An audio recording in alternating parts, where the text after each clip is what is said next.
The Elvis Presley Conspiracy Program with Rives, Elliot, and John Brennan. Yeah, welcome back, true believers. Oh my goodness. Ladies and gentlemen, press truthers of all ages, races, genders, creeds, whatever. We're all in this together for the hunk of burning truth. This is the Elvis Presley Conspiracy Program, episode 3, episode 4. I don't even know where we are. We don't know when we're going to put them stops. out. Yeah, we have so many things that are coming up. So we're going to, if this comes 4, 5, 6, it doesn't matter. What matters is the truth. Time is a flat circle, man. It does. You got to ingest it all to get to the truth. So anyway, we're going down a reality tunnel today.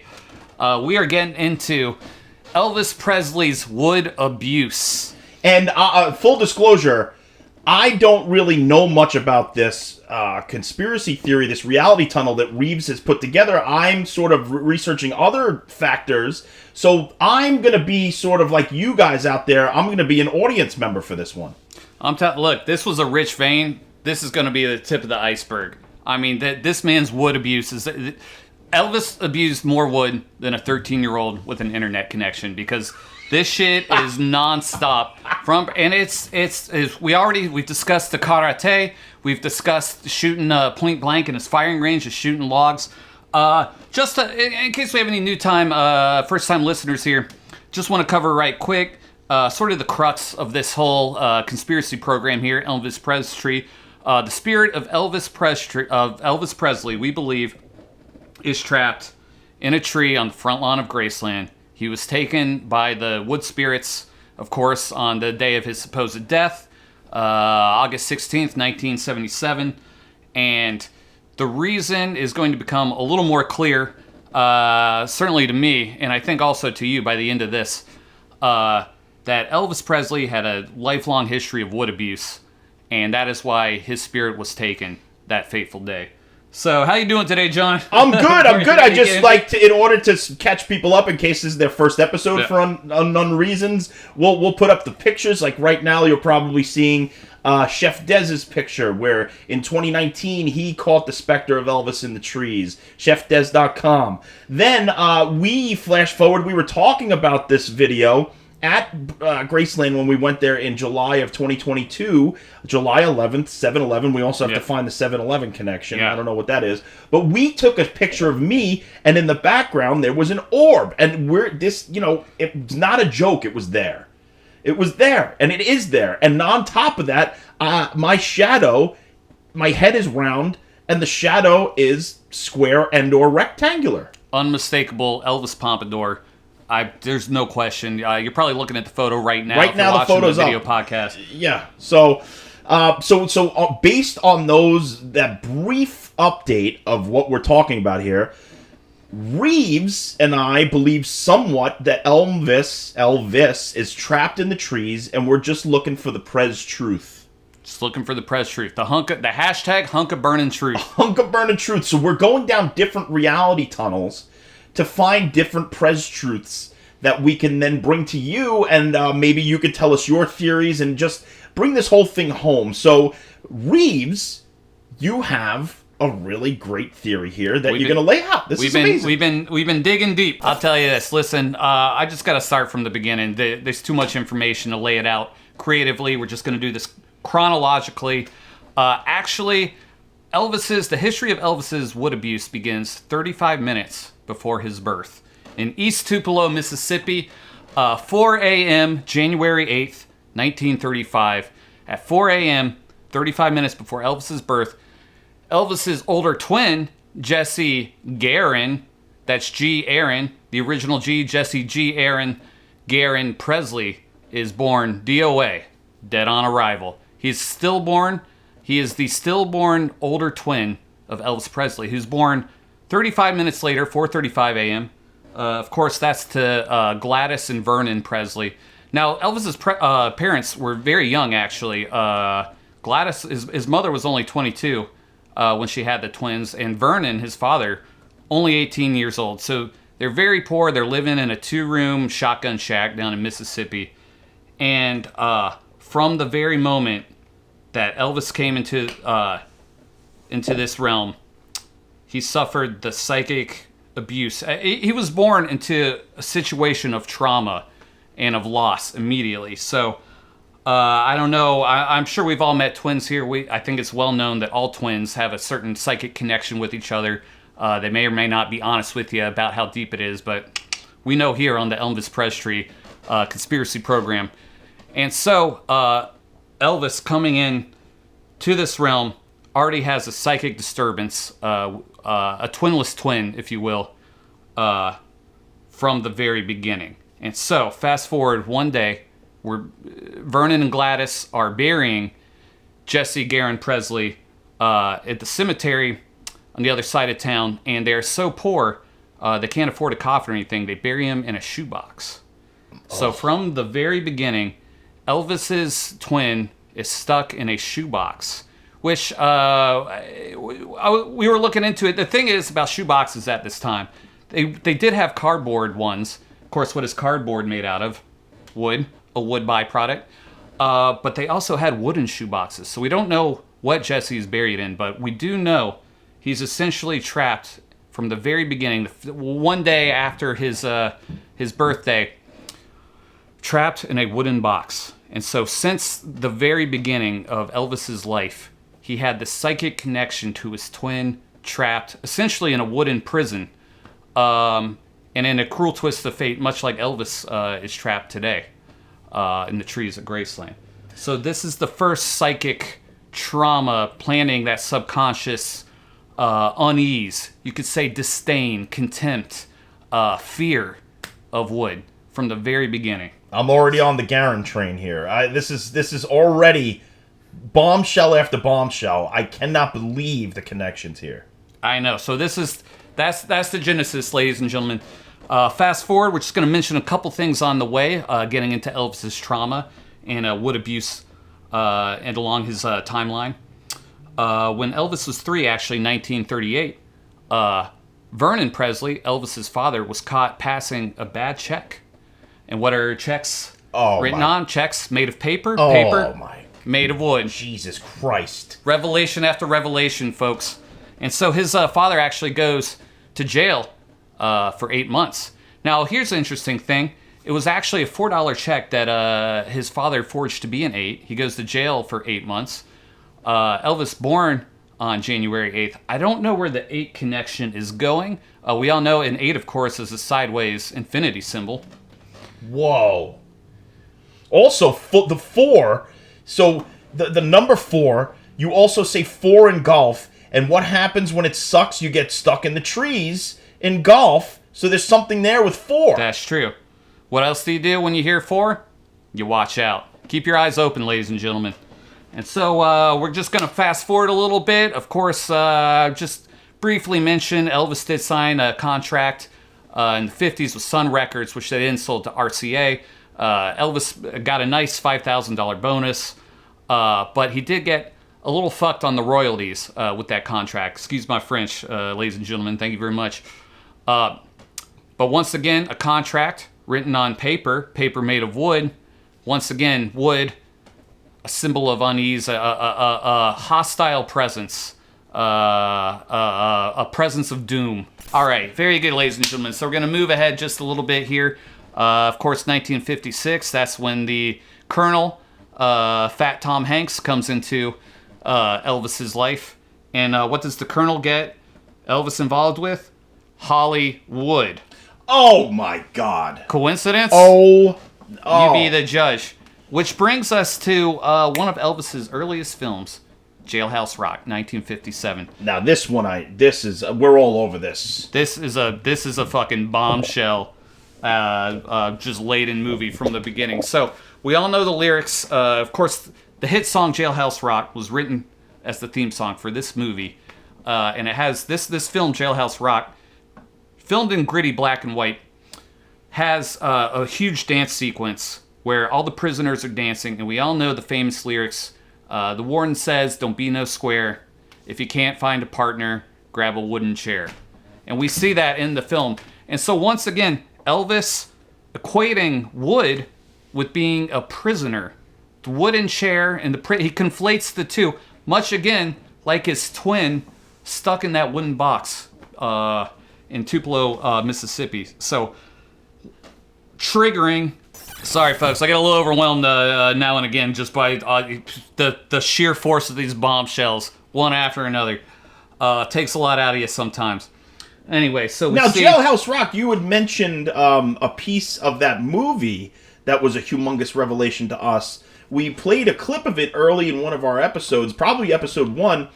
Yeah, episode 1. Elvis, he destroys a wooden acoustic guitar. This is an excellent point. Now, if you watch the film, go back, watch that episode. You can go on YouTube, watch a clip of Elvis smashing the guitar.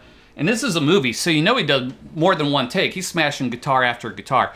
I'm going to posit that this is it's almost an orgasmic release of freedom that Elvis experienced while smashing this guitar. Because it's like, in a metaphorical sense, it's like smashing the wooden prison that his twin is trapped in, that his twin is a prisoner in, and it's like breaking free of that prison.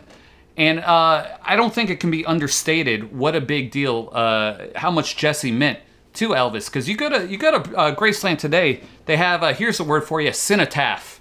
They have a memorial to his brother Jesse. So his brother, 35 minutes before Elvis was born, he was already dead. Nonetheless, huge. The psychic impact on Elvis's life cannot be overstated. It's just that's what twins have, and that's what they had, absolutely.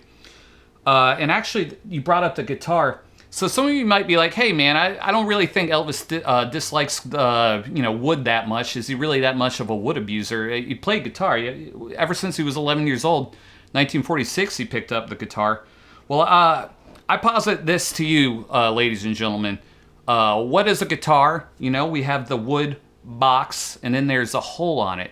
And from the hole escapes the music. And so the music, when you strum a guitar, is actually the sound of freedom escaping a wooden box. So every time Elvis strummed the guitar, it was like he was freeing himself.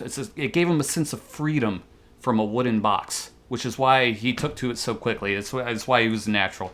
Unbelievable. Yeah, I don't think he ever got so comfortable with the guitar. You know, famously, Elvis never wrote his own music. He never wrote a song in his life, and I think that's because of the intimacy required, the intimacy you have to have with your instrument writing a song. And correct me if I'm wrong, I believe as you watch his career progress, less and less you see Elvis with the guitar in his hand, and it's more and more he's the front man for the other people who are touching the wood. That is an excellent point, because I believe his paranoia and his disdain for wood, his contempt for wood, grew over time. Absolutely, no question. Which can actually be, we'll see this escalate, his wood abuse after Jailhouse Rock. So I think ever since he felt this orgasmic release, smashing that guitar, take after take, smash, smash, triggered something in Elvis, a sense of freedom he never experienced before from abusing wood. And so I'm going to fast forward just 1 year after Jailhouse Rock. Elvis, of course, joined the Army, we all knew. Yes. While stationed in Germany, I'll bring up my notes here. While stationed in Germany, Elvis was exposed for the very first time to the ancient Okinawan art of empty-hand combat. Speaking, of course, of karate. Oh, forget about it. Yeah, we all see. I mean, that's how important karate was to Elvis, that there is a shrine at Graceland to it. Yeah, and, look, Elvis had a lot of hobbies in his life. He was a dabbler. He did this and that. One thing that stuck with him his entire life, ever since he was exposed in 1958, the next 19 years of his life, before he was trapped in that tree, a practitioner of karate every day, every time he could. Germany, when he was first exposed to karate, of course, his first instructor, a Shotokan stylist named Jurgen Seidel. I'm sure I pronounced that correctly. He started teaching Elvis karate off base in his house, starting in 1958, and Elvis was there every day, 2-3 hours a day, breaking bricks, breaking tiles, practicing katas, sparring, And ladies and gentlemen, breaking boards. That's what you do in karate. Every day, Elvis is breaking boards. I think we got a great photo of him in uniform. Yes. If we can put that up right here. Yes. You got to see this, ladies and gentlemen. Take a look. It's Elvis in uniform breaking a board. And it actually reached a fever pitch. I'm going to fast forward just a little bit here. 1960. All right, Elvis is working on the set of a film called G.I. Blues, about his experience, roughly, stationed in Germany in the Army. And in this film, you can actually go on YouTube and watch this whole sequence.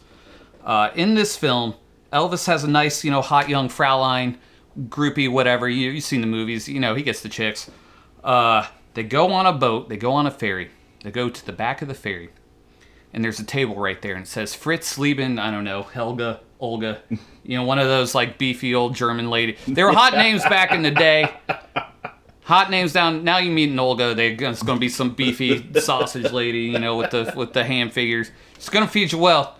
But anyway, we see a little graffiti etched into a table. And what does Elvis do? He laughs. He fucking smirks at the desecration of this wooden table. He fucking laughs because he loves it. Anytime wood is desecrated anyway, ha ha ha ha ha. So immediately, and if that weren't enough, immediately after that, Elvis, he and this Fraulein, they go off to this puppet show. They go ferry wherever. They're watching a puppet show. One thing leads to another. Elvis gets on stage. He's in the puppet box. He's in the puppet show. And he starts singing a song called Wooden Heart. Oh my God. Wooden Heart. To this female puppet, she got the blonde fucking Pippi Longstocking fucking hair and the big, German mommy milkers fucking titty breast. And he's singing Wooden Heart to this wooden puppet. And the whole, if you read the lyrics, go on genius.com, you can see he sings about how he doesn't have a wooden heart. You gotta treat me good because my heart's not made of wood. He's basically talking about how he's not wood. He's a human, and because he is a human, he deserves to be treated better. He has feelings. He deserves better than a fucking piece of wood. Which, very funny. Okay, I get it, folks. Haha. Very fun, innocent, cute little song. No dark meaning. Well, what if you were a tree spirit? What would you think of this song? How would you fucking feel if you heard Elvis disparaging you? Like you have no feelings. Right, or if there was some sort of entity from the fourth dimension writing something like, I have a human heart, but putting us down. We wouldn't like that very much. Just the way that Elvis put down the wood. It's like a higher life form punching down. Yeah, punching down. And speaking of punches, here's the real kickers, ladies and gentlemen, because Elvis's karate fever was at an all-time high on the set of G.I. Blues. And he literally, I'm going to drop you a real piece of bombshell evidence soon here, but he literally, in between takes, he would walk 15 feet, right after that song, every take of that song, he'd walk 15 feet away, and he'd practice his karate. And what's he doing? He's breaking bricks, he's breaking tiles, he's breaking wood. He's literally singing about how he's better than wood. He's laughing at wood getting desecrated. And the second they stop rolling, he's walking over and breaking boards. All-time high, just wood abuse. If he was just an amateur practitioner, if he was a casual before that, that's when he went pro, man. This is really when it reached a fever pitch. And if you don't see the connections here, you got a wooden brain, okay? This man is laying out the whole crux of the situation. Yeah, and that piece of bombshell evidence, Elvis was practicing karate on the set of G.I. Blues so much that you can actually look at the back cover of the original vinyl soundtrack for G.I. Blues. You will see Elvis's hand is swole up like a fucking armadillo in the Tejas sun. Because he hurt his hand. He smashed so many boards, his hand done blew up, and you can see it on the back of that vinyl record, ladies and gentlemen, how much his wood abuse was just out of control at that time. Unbelievable. All right, so Elvis's karate practice continued, of course, after G.I. Blues, and he took that with him back to Graceland. He continued to practice karate till 1977, man, 19 years of karate, eventually reaching 8th degree black belt in Kenpo karate. So this guy, that's the one thing that took, man, was breaking boards. Is the one thing Elvis stuck with more than anything else. as far as his hobbies went. And we all know, we discussed before, man, not only was the karate, he's breaking boards, that wasn't enough for Elvis. That wasn't. So he actually, at Graceland, when he purchased Graceland, there was a brick smokehouse, like a 5x5 little brick smokehouse, okay? What did Elvis do? Convert that right away into a firing range. Now, calling it a firing range that's generous. It is a fucking wood killing floor, because all Elvis did is this little 5x5 box. I mean, you fire a bullet in here, it's going to be deafening. Even like a .22 rifle or a fucking little handgun, deafening. So what he did, he took these 4 big logs, all right, cut down a tree, cut it into huge logs. He put a nominal target, and of course, what are targets made out of? Paper made out of wood. And he would just go in there. When the karate wasn't enough, he'd grab a handgun, one of his mini guns, and just go shoot wood. Blam, blam, blam. Point blank, execution style. There was no skill.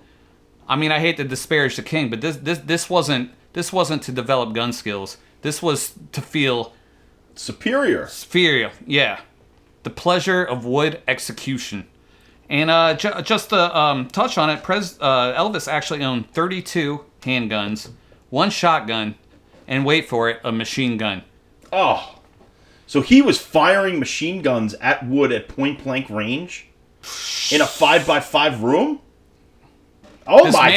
This man was out of control. This is out of control, and you know what? The man was out of control. So I've been researching another episode, which is really odd that you say this, because so what I have here is the report of the Warren Commission on the assassination of President JFK over here. So I'm going to hold that up, right? And there's one reference to Wood, actually 2, and it's a couple of people. You have Dr. Homer Wood and Sterling C. Wood. They were a father and son. And guess what? Here the Woods witnessed Lee Harvey Oswald at a firing range. That's in this book, ladies, and this is the Warren Commission, okay, for the JFK assassination. So that's so weird that you say this about the firing range, because that's the exact connection that we have to the JFK assassination. JFK, Homer Wood, Lee Harvey Oswald, firing range, Elvis Presley. It connects. There's the reality tunnel. This reality tunnel, Rives, that you are dragging us down. Oh Not my even God. dragging us down. You're leading us down. This is probably the most cavernous. It just keeps going deeper and deeper. There's no end. There's no end. And that's not even getting into it. We have to actually save this for a later episode. We all know Elvis, of course, had a Tree of Life pendant. Yes. Now, that's definitely going to play big into Elvis's wood abuse lifestyle. But we got to cover that on a later episode, actually, because that has a deep connection with the ancient Egyptians. So that's true. Get ready for a future episode. We're going to start talking. We're going to talk about the pharaohs. We're going to talk about ancient Egypt. And guess what? Elvis pissed them off, too. So we'll get into that in a future episode, yes, though. that's going to be an episode with a lot of just rabbit holes, tangents, reality tunnels. Yeah, strap in, folks. Strap in. But so for wood abuse, Rives, all of these dots connecting, what do you feel was the end game for did the trees start the plan in Germany? Did they start the plan at Jailhouse Rock when he smashed the guitar? What do you think was the impetus? When did the wood begin to recognize that Elvis was a wood abuser? That's an excellent question, and I think we're going to be spending some time, many weeks, determining that answer, the exact moment that the trees turned on Elvis. Yes. But I think it must have been sometime after he recorded Little Egypt, which again, we'll get into that in the future. But I think at some point when the wood, which I'm sure felt aggrieved immediately, upon the first instances of abuse, maybe Jailhouse Rock era is when it really they started to crystallize. GI Blues. Now, I hope people understand that the tree spirits are able to connect because of their deep roots. Are actually able to pass information to trees everywhere across the planet more easily. It's almost like like the internet today. Trees have always sort of had that. The collective unconscious, the things that bubble up from the human consciousness, the same way that the trees are connected by the earth and the roots. Yeah. So if not Jailhouse Rock, certainly on the set of GI Blues is when the trees would have felt aggrieved enough they would maybe begin to plot against Elvis. And But there's a picture also that we could put up here of Elvis kind of stalking through the woods with a gun, and he's in a uniform. So that might have been some sort of a threatening signal to the trees and to the wood to know that Elvis wasn't playing games. Yeah. Oh yeah, man, and think about how messed up that is. You're a tree and you see Elvis out there with a gun, rifle made of wood, metal and wood. He's using a wood implement to shoot you, a tree. Oh, how fucked up is that? I'm sorry, dude. Oh, That's Elvis throwing a little extra stank on it there. That's like using Jeffrey Dahmer to eat you. Yeah, it's like getting stabbed with a sharpened femur or something like that. It's like beating with a leg bone. You're right. Oh my goodness, a wood implement, a wood weapon to destroy wood. Elvis Presley's wood abuse knows no bounds.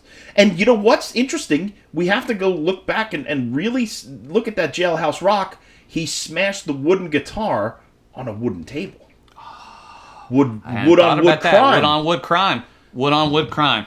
And Elvis was behind it. So, I think it'll come as no surprise that the tree spirits on that fateful day, August 16th, 1977, came for Elvis. They, of course, sent a toilet tree, which we discussed on an earlier episode. But one last thing, I think we touched on it before. We might as well discuss it, touch on it here. We do of course know about the time Elvis shot the television, very famous moment in Elvis history. Well, supposedly he was watching a dance number by Robert Goulet, but sources, undisclosed sources closer to Elvis at that time, have insinuated it is actually, in fact, it was Elvis's favorite movie, a horror film by Bob Clark, Black Christmas, which Elvis watched hundreds of times. We believe, actually, that it was when the Christmas tree popped up on screen is when Elvis fired that bullet. Yes. Yeah. And you I'm going down a slight alternate reality tunnel here. There are rumors that Elvis did write one song in his life. Oh, okay. And it goes a little something like this. Okay. He was watching Black Christmas, and he started singing when he heard the twist for the first time, and he said, "We'll say it, but it goes like this." Sorry, I'm trying to get the spirit of Elvis. I said, "Priscilla, did you hear that? The calls are coming inside the house now." The Black Christmas said, "Priscilla, did you hear that? The calls are coming from inside the house now. A Black Christmas, you better go check on Lisa Marie right now. The trees are calling." That was what I heard he had written. Bombshell revelation on the Elvis Presley conspiracy program. And that's what I have to say today. I think that's enough getting into Elvis Presley's lifelong history of wood abuse. Wood abuse. Now, wood abuse. Some people might say that this is what people do. I mean, look behind us. We're sitting wood bookcases and wood paneling and things like that. But we didn't create this room. We just live in it. It's a product of us renting things. And we weren't the ones that went out and chopped the wood. We weren't the ones that went out and abused the wood. We use the wood, but we don't abuse the wood. And there's a line. You know, there's the natural resources are there for humans to use, but when you overstep the line and you start to harm Mother Earth, that's when things start to get a little nefarious. Yeah, no, there's a difference between use and abuse. You know, you can use wood, still respect the wood. You know what I mean? And that's certainly different than what Elvis's wanton violence. Yeah. Yeah. We're not saying we're without sin. I mean, I punched this kid in the head one time. He didn't deserve it. He didn't deserve it. I'm sorry, Lewis. You didn't deserve it. But I was in 4th grade. I didn't know any better. But I didn't keep punching people in the head for all eternity, okay? Precisely.